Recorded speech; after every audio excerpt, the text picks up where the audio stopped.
Attabagga, self. If you hold yourself dear, then guard yourself well. The wise person would stay awake, nursing himself in any of the 3 watches of the night, the 3 stages of life. First, he would settle himself in what is correct, only then teach others. He would not stain his name, he is wise. If you would mold yourself the way you teach others, then well trained, go ahead and tame. For as they say, what's hard to tame is you yourself.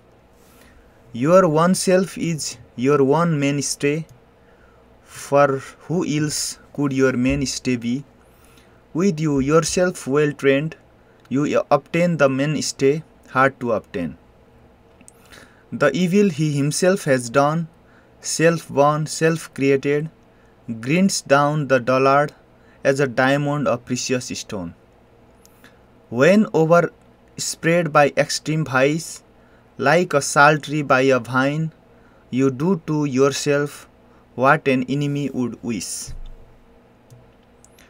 They are easy to do, things of no good and no use to yourself. What's truly useful and good is truly harder than hard to do. The teaching of those who live the Dhamma, worthy ones, noble. Whoever maligns it, a dullard, inspired by evil view, bears fruit for his own destruction, like the fruiting of the bamboo. Evil is done by oneself is one defiled.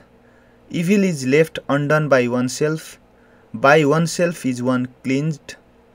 Purity and impurity are one's one doing. No one purifies another, no other purifies one. Don't sacrifice your own welfare for that of another, no matter how great.